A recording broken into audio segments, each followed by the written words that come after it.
Hey girl, Marissa here. You are listening to the Codependent Dummy podcast. As a young woman, you have been raised, reinforced, and rewarded for putting the needs of others above your own. Now, in your 20s, you're finding yourself exhausted, exasperated, and enveloped in shit relationships, especially the one you have with yourself. Codependency is a way of being where we put the feelings, wants, and needs of others above our own in an unconscious attempt to meet our own feelings, wants, and needs. Sorry to break it to you, sis, but that is not sustainable. This podcast is to help you undo all that so you can stop playing small and start taking up space, you dummy. Let's get to it. Hello, everyone, and welcome back to the Codependent Dummy podcast. Today, I'm with Anna Hollaender-Bird. Anna is a licensed marriage and family therapist, public speaker, and wellness advocate. She specializes in helping women, creatives, and high achievers feel their best. Her favorite topic is dealing with your difficult or narcissistic parent. She runs engaging, informative, and most of all, healing workshops on this topic. Anna, thank you for being here. Thank you. Thanks for having me. All right, so let's start with the typical 2 questions. I'm curious, Anna, how do you conceptualize the term codependency? Yeah, that's a great question. I usually like to say it's caretaking others that is usually based in a survival response and caretaking others above the importance you would put on taking care of yourself. Can you say more about based in a survival response? Yeah. We don't think it's about survival, and yep. yet it is. Yeah, well, I know that the next question is about talking about a codependent experience that I've had, so maybe I can use that as an example to paint the picture. So like, for example, for me, I grew up, my father passed away suddenly when I was about 6. And so then my mother and I, she was like my primary relationship support. We didn't have a lot of other family. She's from a different country. And in part, it felt like her mood, her being in a good mood, her being happy, her not being upset was important to my survival, right? That's what it feels like when you are a small child or a kid. But some of how you feel in childhood can carry on into adulthood as trauma, basically. Yeah. So I think that kind of paints the picture. And there's different variations of that. That's just my story, but it's one that I can really say the details about. Yeah. And so I think it is important to emphasize too, a lot of codependency does stem from our past. And yeah, when we were more dependent, reliant on adults, and that just tends to carry through. It perpetuates, even though we learned it as a survival skill, it just isn't the most sustainable long term. Yeah, because when we're a child, we literally need our parents to survive, literally, right? And so what we learn in those early experiences about what is needed to survive, I like to call our parents as our kind of template relationship. It isn't a romantic relationship, but it does set up what we often expect in our relationship. So if you grew up in a setting where you had to people please your parent because their moods were fluctuating all the time, then that might be what you try to do in your adult relationships, for example. And you're to answer the second question about having a codependent experience or relationship from your own life. I'm curious, is there a quintessential memory or with your mom where you're like, oh, here I am at my most codependent with her that comes to Well, mind. well, really quick before I answer that, I just want to say, like, to the listener, right? If you're watching this video, you may hear me being upbeat as I talk about this or smiling. And I just want to say, it's not that I'm minimizing how serious, dealing with this and childhood trauma is, but I think a big thing that I've been working on and try to impart in workshops and groups and working with clients is, how do I cultivate lightness and how do I free myself from the shame of it somehow being my fault that happened? And so I just want to say, like, if you see me smiling or I might chuckle while I say this, it's not to minimize it at all. It's just, I think it's something that in recovering from codependency, like, I work on, right, is how to view it in kind of a freeing manner. But I think one example that comes to mind is just as I got older, that there's these moments, like I talk about this, when we talk about the freebie video that listeners can listen to, I talk about this, which is, my wedding.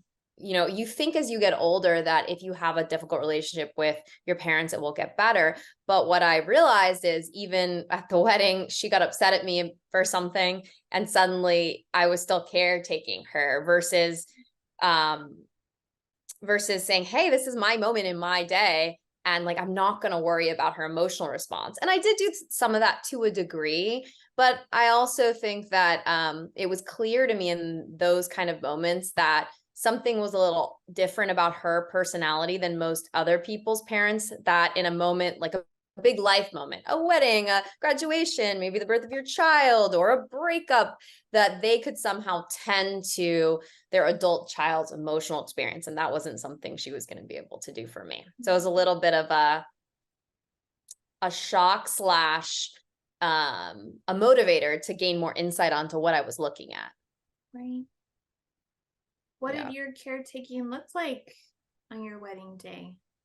Well, I think the wedding isn't like maybe the quintessential example, but I think that a lot of what I do historically is apologize prematurely, try to entertain her, keep her happy, and maybe also, like, around the holidays, which we'll talk about more, plan to spend more time with her than I would if I wasn't worried in other relationships about, like, upsetting her, right? So I think a lot of it looks like identifying what she might need or want and taking drastic measures to make sure those needs are taken care of. Whereas I think the norm is just taking, some measures, like in relationships, we do try to please, that's okay.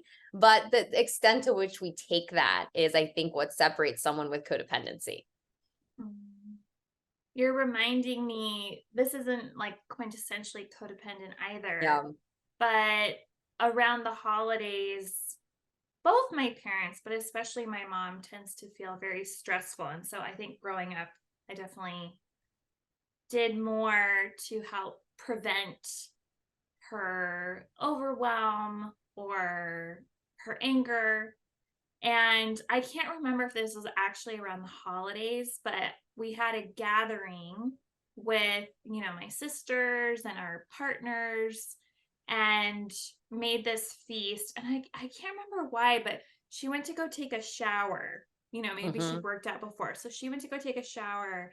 And I remember like feeling compelled to get up and start cleaning.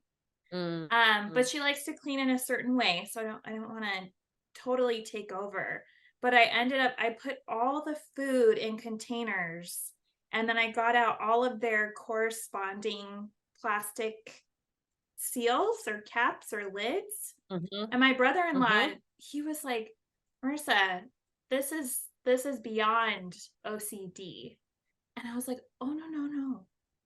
This is codependency. Like it looked like I was trying to be organized, but I just was trying to clean and put things as together as possible, right? To avoid, again, any anger or eruption later on. It's a great example.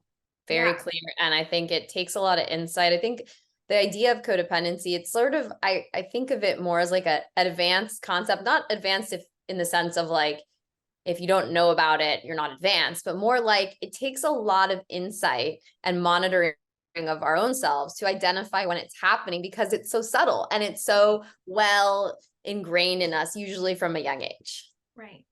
Yeah. And it looked like I was like this organizey person, or it looked like I Right. was helpful, but like, no, this was definitely a behavior like based in my past, trying to Yeah. prevent a pattern. Yeah. At a time of year when you probably wanted to relax and recharge, right? I think that's why the holidays topic is so good, because I'm sure, like me, you feel tired at the end of the year and want to relax. But what I notice with people that have difficult, narcissistic, personality disordered parents, or parents with, severe mental health issues, that it becomes not a relaxing time. It becomes a stressful time. And that's something that in my work with, clients or in workshops, we kind of honor together, because it's not like it's something you can just talk about again with your family, because it's not going to be well received. Yeah.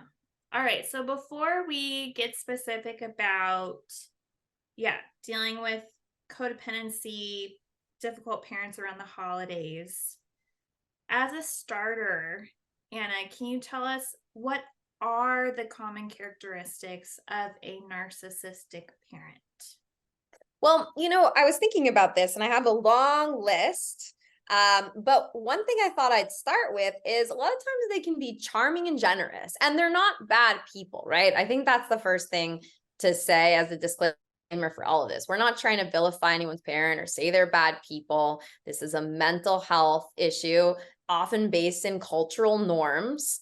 And so one of the characteristics is they can be initially charming and generous, but they can also be blaming, they can be punishing, they can often be very hot and cold, and they can often be triggered on a hairpin, right? Like something that wouldn't warrant the punishment often doesn't fit the crime, right? Where it might be something someone might get upset about that could create conflict, but the level to which the conflict goes could be very high. And I use the word narcissistic, but I kind of use it as an umbrella term because it's the term most people know more about in our culture, right? But it could also be a borderline parent. It could also even encompass if your parent has is an alcoholic, or there's other things, but I can get into that later also.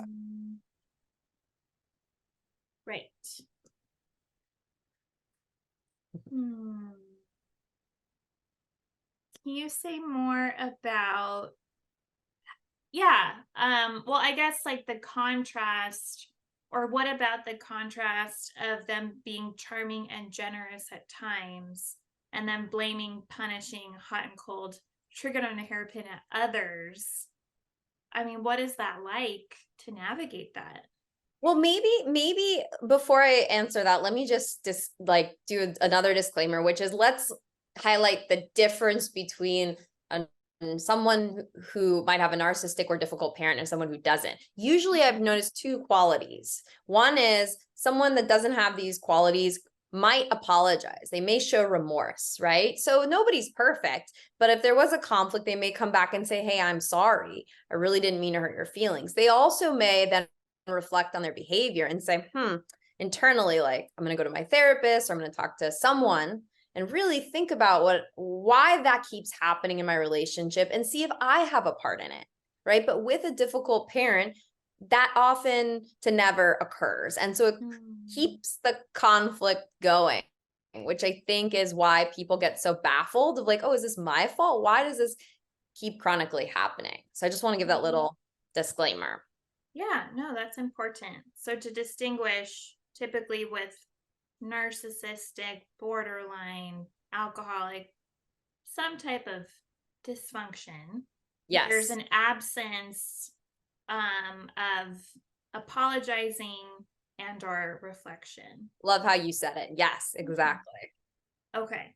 Yeah. And then, I mean, I can guess what that's like, but what is it like to navigate a parent who's charming and generous at times and then blaming and punishing at others? Yeah, well, there's that famous book on borderline personality called Stop Walking on Eggshells, right?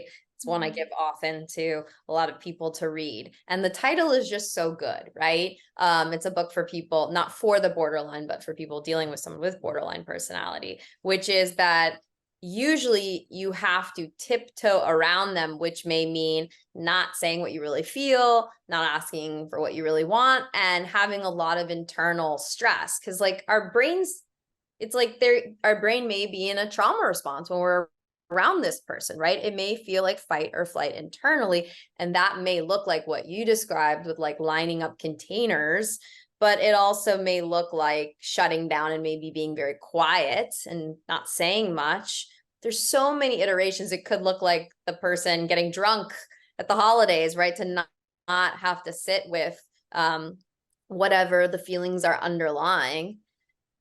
There's many ways it can look, but what it feels like internally, I think, is very similar, which is some type of fear response or strong emotion and a lot of confusion, right? Because when someone's hot and cold, when someone shifts on us like that, it often leaves us pretty confused. Yeah. Okay. So how can narcissism in a parent lead to codependency in other family members, like their children? I feel like we keep answering the next question before we ask the question, which is awesome, right? Which is that it often looks like ignoring your own needs, and kind of going back to our definition, like doing things for this other person based in a survival response, often held in like a childhood trauma response, something from the past. But it looks like going above and beyond for the parent to the point where it's probably detrimental to the person in some way, right? I think that's why that example came up for you that you used, because you're like, oh, this doesn't feel great to me, but somehow I'm still doing it. I'm still organizing like the containers, for example. Yeah. Sometimes like how it comes up for me is like maybe I think, oh, we should do this with my parents. And although my intentions are good and it would be nice to do that, there's several reasons why it wouldn't be emotionally safe for me to do that with them, right? So just kind of like, while it's okay to have that desire, really questioning whether that's going to take me into a situation that could be like an emotional pothole, let's just say. Right. What are your thoughts, Anna, on narcissism in a parent leading to codependency in other family members due to like potentially like generational modeling? Like if mom's difficult, maybe grandma was difficult, and yeah, you potentially like as a child can witness like your aunts, uncles, grandpa, again, just trying to please and like contain, right, the narcissist, like outbursts. But yeah, your thoughts on like modeling or how it can extend to the system. Yeah, well, I think it's a great question. And I just want to give a disclaimer of like, okay, this is a complicated response. So like if you're listening to this and, are just learning about codependency and we talk about this and it doesn't all land, that's okay, right? Because this is sort of like an add-on, but I think it's a great question. One thing I want to say is there's usually in family systems, especially larger family systems, more than one person, right? Kind of like what you said, that if you have a mother that is narcissistic, possibly her mother had some, traits as well. So there's usually more than one, and that often makes the person that is struggling with codependency's life more complicated, because not only are they having to please and tend to one member of the family, but because they're a nice person and will go the extra mile, they're the person that tends to have also managed to keep a relationship going with that other family member who no one else wants to deal with anymore, because they're nice and they will go the extra mile and be understanding. And again, we're not saying that's all bad, but often this happens in the holidays where people with some codependency find themselves very stressed because they're trying to mitigate a lot of difficult people's emotions. Right. Yeah. I don't know. I haven't actually watched the show, but I saw a talk by Nedra Tawwab Glover, and she's written a lot on boundaries, and she showed this scene from The Bear, which is on Hulu, I believe. Have you seen that? I haven't. I'm meaning to watch it. So the mom, the matriarch, I guess, she seems to be, alcoholic, narcissistic, and it's Thanksgiving.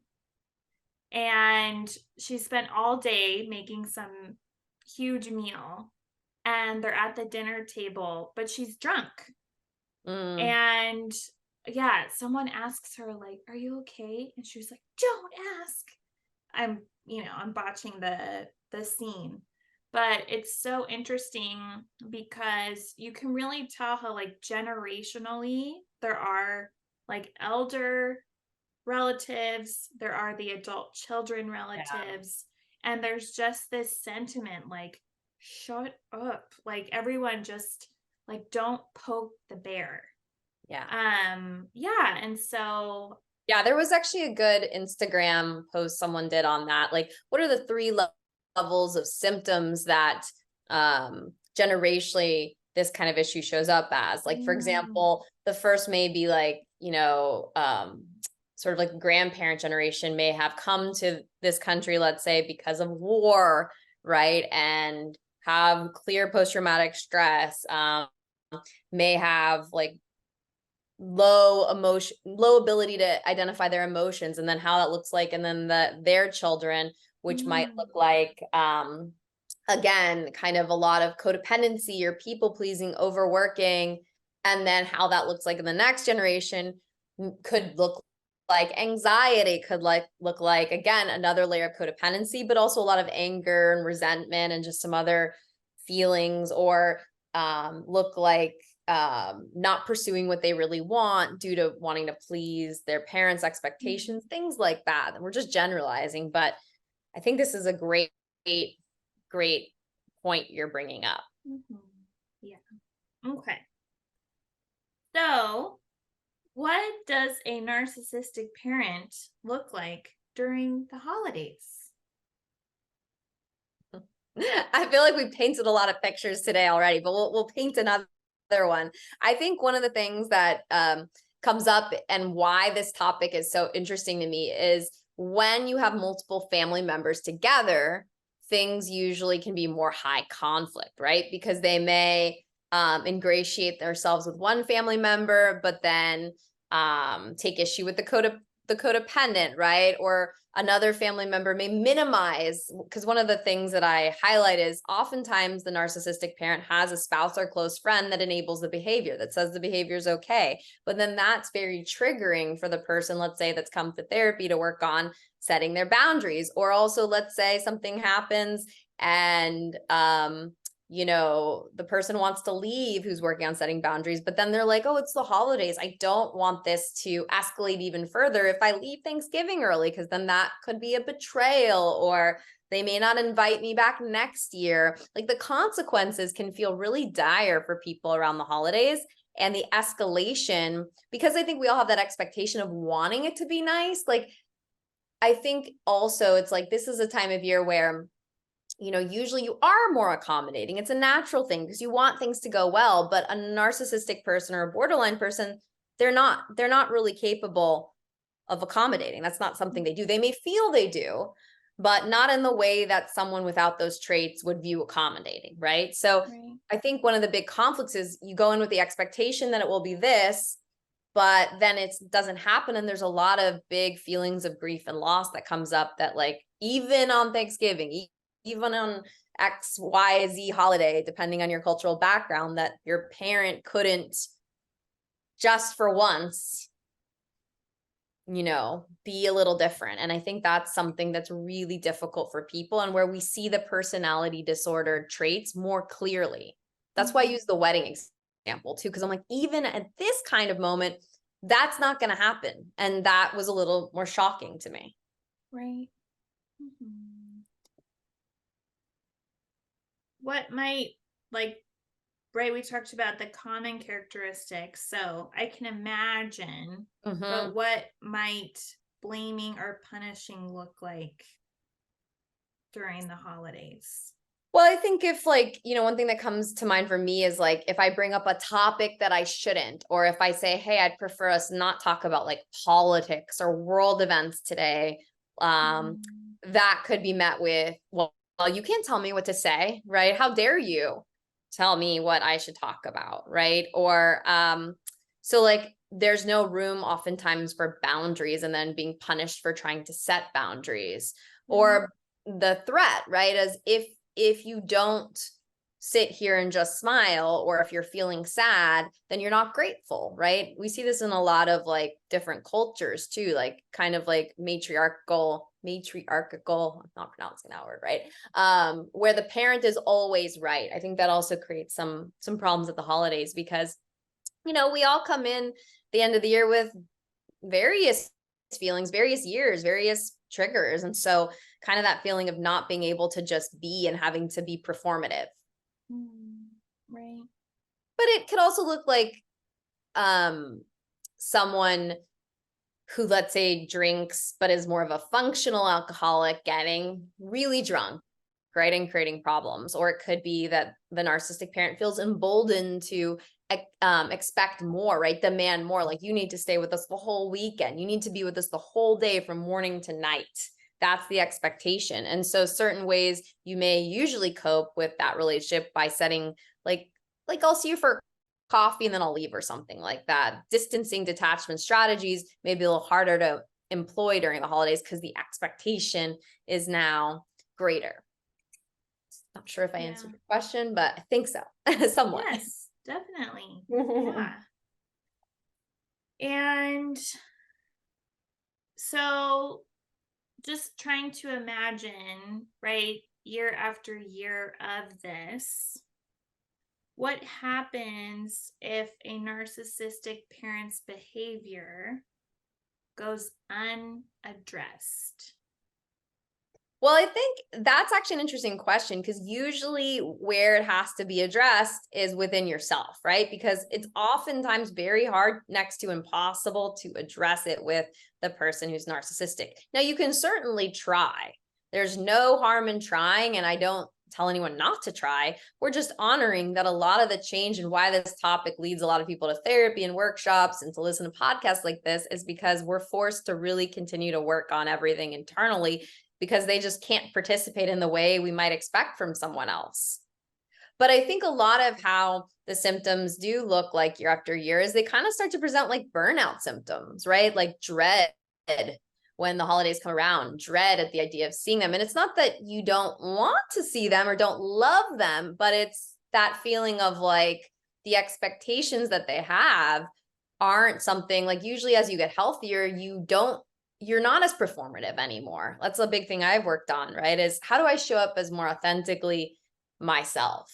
And so the idea of having to go in and kind of be the version that they expect of you becomes harder and harder. And so that's something I work on with people in workshops and groups, is like, if you're feeling more angry or sad, that's not necessarily a bad thing. That's probably like you honoring finally what you're really up against, not minimizing the symptoms, and also some of the grief that follows once you kind of uncover this. Yeah. Can you say more about the grief? Okay, you're asking all the hard-hitting questions today. I was trying to leave it at a light note, but I think a big theme in therapy and personal work is mourning the loss of the parent we wished we'd had, right? Even if you're not seeking this particular topic out, that's often what gets addressed, right? There's that kind of famous phrase, it's all about your mother. And I think this is in part where it comes from. And actually one of the courses and workshops is called like dealing with your mom wound, right? Because it is that relationship that you really want to be so great. And if it can't be, it brings up a lot of grief, right? So I think like when you stop minimizing bad behavior, when you view that it's not just a one-time thing, but it's like chronic, then I think you start to realize like you can't go to them for a lot of things. You can't really tell them your innermost thoughts. You can't go to them in a crisis. Like they won't know the right thing to say. And that's really sad, especially if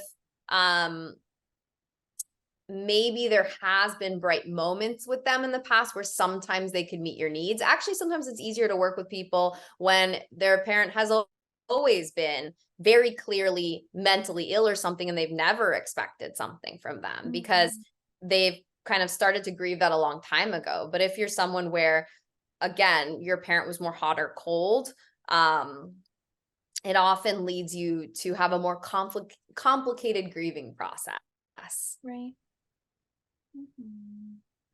And so, like, do you like lead patients through like the stages of grief? Like, is it a discussion? Yeah, I'm just curious, like, how Yeah, you. I think with this particular topic, everyone's parent is so different, right? Everyone's story, and I think that's like in part why this is a good theme to be in therapy or a workshop or group about, because it's, you don't want to have it be one size fits all and make any assumptions that my parents are just like that. Now, they may have some similar characteristics, but I'm really mindful of, we may be, yes, to some extent, I may lead someone through the stages of grief, but usually it's not so linear because there may be complicating factors like they're aging. Maybe they have a health issue that leads the person to want to be with them more and then creates more conflict. Or so, yes, but really gently and kind of, there shouldn't be a rush to get to somewhere about the relationship, because it has to be a validating experience, right? If I say, hey, you need to do this, this, and this is the way it has to be with your relationship, then I've perpetrated what the narcissistic parent has done with them historically, which is you have to be this way in order to be in relationship with me. So a lot of what I always am doing is like checking in and really helping create a warm, self-compassionate space. I've done a lot of trainings in mindful self-compassion, and some of what they have is like, you take a compassionate breath for yourself, 2 compassionate breaths for yourself, and 1 compassionate breath for the other person, because we may cultivate some compassion for the difficult person, but at the right moment, right? Because the first person we're trying to cultivate compassion for is the person sitting in front of me that has had to deal with this for a lifetime, most likely. Yeah. Okay. Sorry to answer it, but I'm sure there's more. What are your suggestions for codependents who want to deal with their narcissistic parent in a healthier and more sustaining way this holiday season? Great question. I think one thing is thinking ahead about how much time, if any, feels healthy to spend with them, right? Because there is that obligation oftentimes to see them in face to face, right? So that the distancing techniques they may have been using sometimes can be not as effective. So kind of trying to make a plan before they dictate to you how long that they expect you to see them. And also, if there's any way to not go to a gathering alone or by yourself, to even if you're not with a partner, like you can invite a friend. And I think in this context, even white lies are okay. Hey, my friend, they didn't have anywhere to go, even if that's not exactly true, right? Because I think that the real goal is to feel a level of protection at these events, so that it's not like 5 family members against you, right? That can be very triggering, and that's what we're trying to avoid. And also planning things that will fill your cup, right? If you know that the holidays are coming and that you can't expect cup filling, nurturing, fun experiences in these moments, then how do you insert that? It doesn't have to be, let's say you don't have time that month, but some time for yourself so that you can kind of practice being your own good and loving parent to yourself during that time of year. And that way, again, it's not going to make everything better, but it it helps you remember that you can fill the cup yourself too. Okay. And then the other thing that I think is important to remember is just don't beat yourself up, because these are very difficult, tricky situations. And it's why therapy and workshops and all these different things we do to support you exist, because there is no perfect. There is no one that masters this and never encounters, this again. And so if something happens that you didn't expect, if you've been working hard in therapy and then there's a blowout, it doesn't mean you failed. This doesn't mean you did something wrong. This is a chronic, pervasive way that they are in the world, and they often create conflict with everyone they're around. So this could happen because you did something they don't like, but it could also, I like to, exaggerate when I say this, it could happen because the wind blew east, or it could also happen because they're dealing with something that they haven't dealt with, that they then kind of target you to say they're upset at you, but really come to find out it's because something else is going on with them internally that they didn't even realize at the time. Right. Yeah. So that's really the most important one, is not beating yourself up and trying to find some sort of self-compassion, whether it be like mindfulness, meditation, whether it be talking to that supportive friend, whether it be, like scheduling in an extra, I've been taking some tap dancing classes. It's like, scheduling in an extra tap dancing class, whatever it means for you, that's one of the more important things, because if we're not looking to our parents in that same way, then we have to look to ourselves. And that, for a codependent, to go back to your theme, is very hard, because we've been trained to look to someone else to help us feel good. And that's the thing that takes a long time to work on. Right. And hearing these suggestions, Anna, which, yeah, I would recommend, all of them. Brilliant. I'm wondering how, either for yourself or with your patients, if, I would sense that deciding not to go is easier said than done. And, or even capping right at an hour or two, as opposed to the whole day. So how do you help your patients navigate? I mean, we can break it down, but what if one of your patients is like, you know what? I'm not going to go to Thanksgiving this year. I'm not going to do it. I'm terrified. I don't even want to tell anyone. I'm going to ghost my family, or I want to ghost my family, which won't actually work. Like, how do you help them, I guess, cultivate the strength or courage to follow through with that? Well, we think about the consequences, right? We try to play the tape all the way through. We usually have developed a fantasy of what we hope will happen versus what actually will happen or is likely to happen. And that's not being negative. And it's something I still deal with too. It's like, I'm not a negative person. I'm not a hateful person. So I often, want to view them as, and look, they all have no one's all bad, right? Like, that's too simple, right? Everyone's complicated, but really trying to kind of reality test what will actually happen if you go, and sitting with that, because this has been a cycle likely for a long time. So a lot of what we do in therapy or in workshops is, what is your cycle with your parents, and what are the components of that cycle, so that you can kind of identify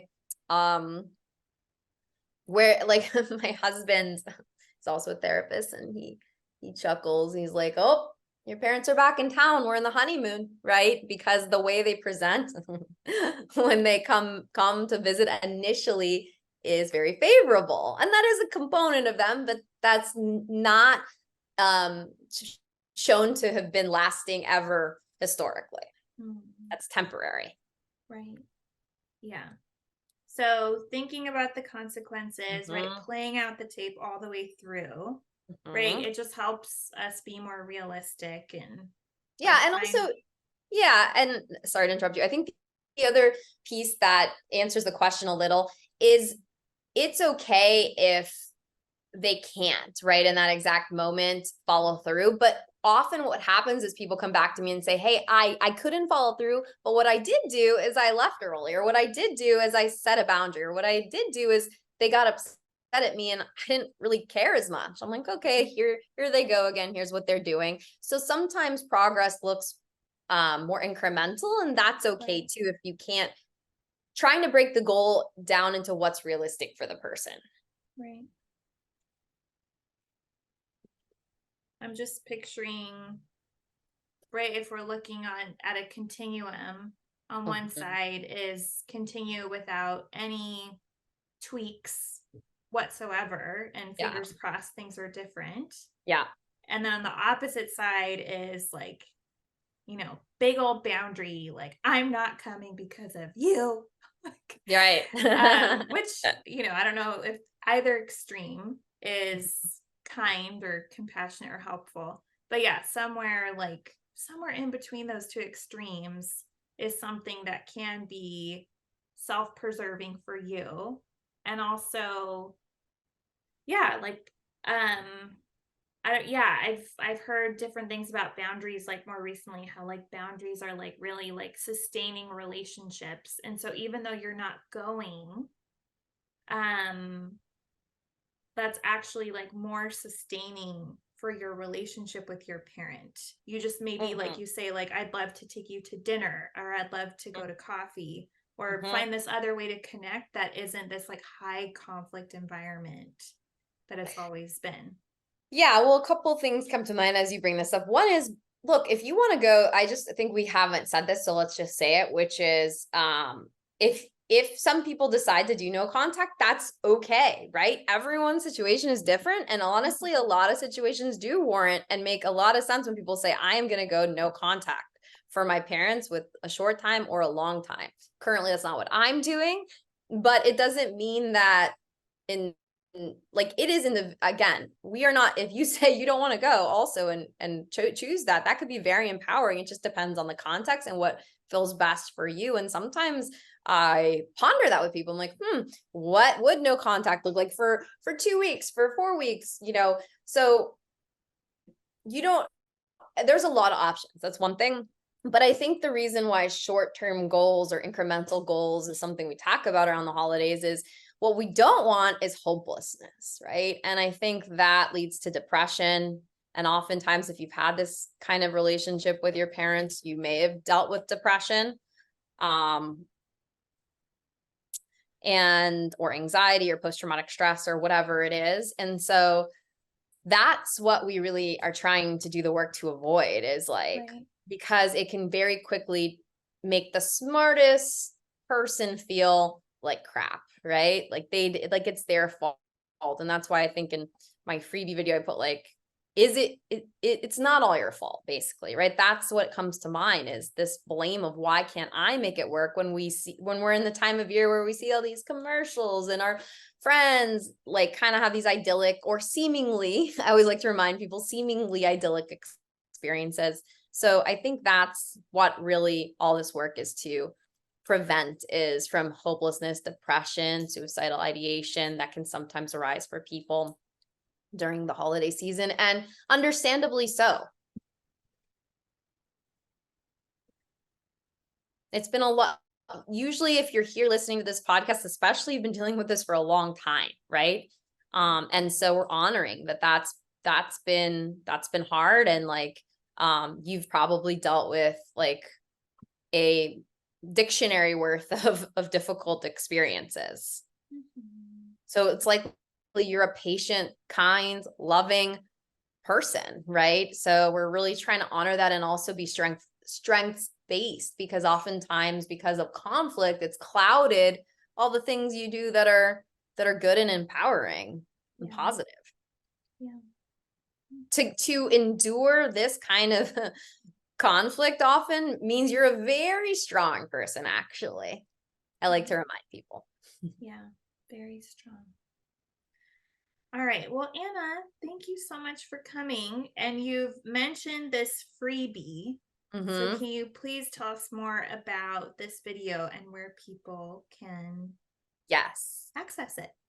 Yes. So I created, I think it's about 25 minutes, and it's just a version of this with assignments and little things you can do to kind of work on boundary setting and identifying what is the difference between, another phrase I like to use is a high conflict parent and not a high conflict parent.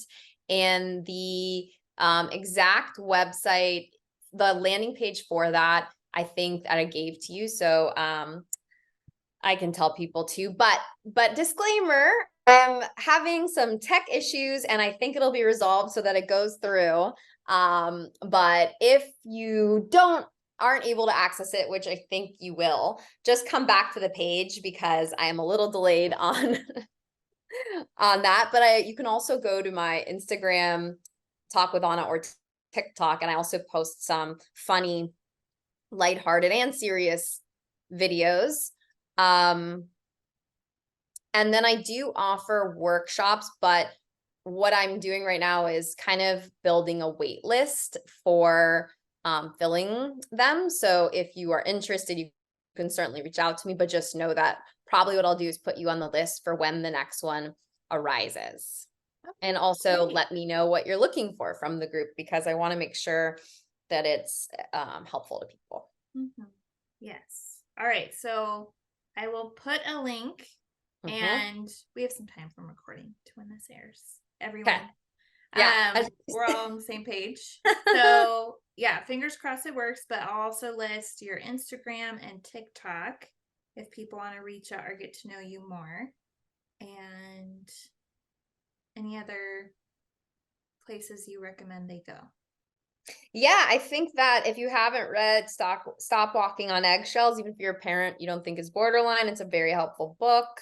Adult Daughter, Difficult Parent, and the podcast Dear Adult Daughter is very, very good. Surviving a Borderline Parent, Adult Child of Emotionally Immature Parents.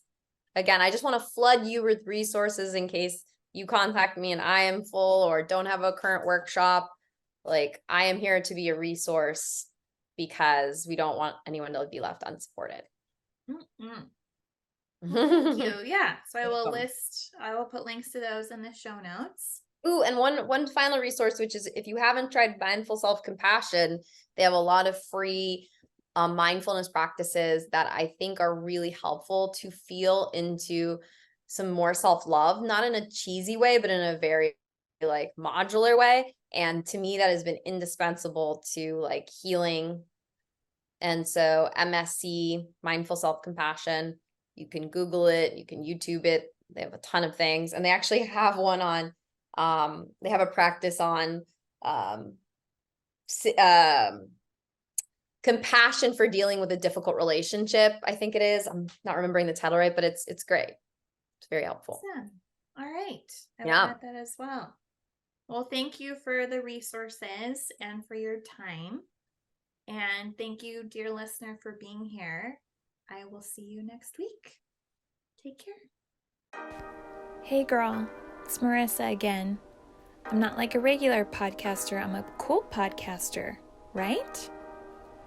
Thank you for listening and staying till the end. You can find me on Instagram at Therapy with Marissa. Email me, marissa@codependummy.com. Check out codependummy.com for more information on the show.